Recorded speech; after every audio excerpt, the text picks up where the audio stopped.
The United States and Iran have been engaging in high-pressure tactics on both the diplomatic and the military fronts. From the beginning of the 14-day ceasefire on the 8th of April, neither Washington nor Tehran has walked back even an inch from their demands. The narratives amplified by both sides show a pattern of claims and rebuttals, an escalation phase followed by a brief de-escalation, and the loop continues. Let's go back to the 8th of April when Donald Trump announced a last-minute ceasefire before the deadline of his infamous threat to end Iran's civilization. The Iranian side said Lebanon is included in the ceasefire, and Pakistan's version repeated that claim. But a day later, the White House and Israel said that Lebanon was not part of the deal. Cut to the 16th of April, the U.S. brokered a ceasefire between Lebanon and Israel. Iran responded by reopening the Strait of Hormuz the following day. The country's foreign minister, Abbas Araghchi, himself announced the move. But both sides quickly moved to an escalation phase after Trump announced that Iran had agreed to hand over its nuclear dust.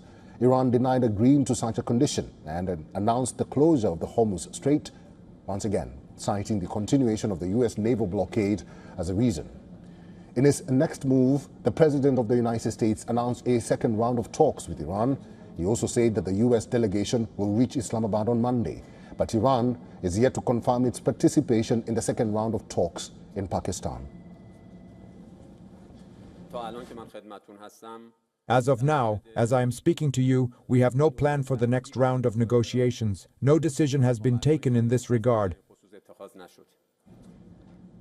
Hours after Trump's announcement of the next round of talks, U.S. forces boarded an Iranian vessel in the Gulf of Oman.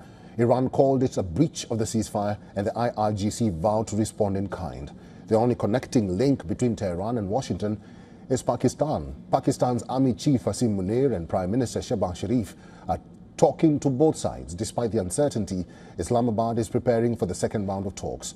Now, according to reports, Pakistan's Army Chief has told Donald Trump that the naval blockade of Iranian ports is creating a huddle and pursuing Iran for holding next round of talks with the United States.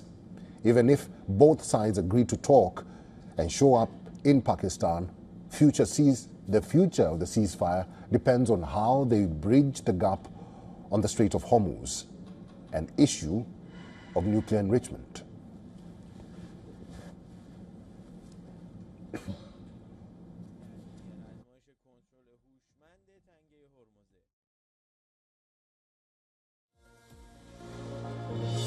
We earlier spoke to Fawad Izadi. He's the Associate Professor, Faculty of World Studies, University of Tehran, also a columnist and political commentator, and this is what he told us.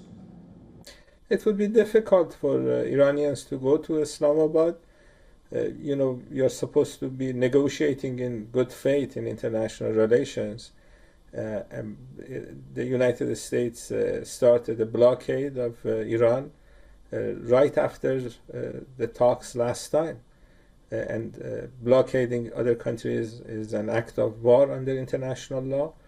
The war on Iran is illegal. The blockade is illegal. And then 24 hours before the next round of negotiations, they attacked an Iranian ship. This is not negotiating in good faith. When countries negotiate in good faith, they don't shoot at the other side, and they lower their rhetoric. Trump is tweeting profanity against Iran and ordering these attacks on Iran. So it's very difficult for the Iranian side to go to Islamabad because they don't want to waste their time. They need to make sure that this is not another deception operation. Last time Iran was negotiating with the US, they attacked Iran in the middle of negotiations.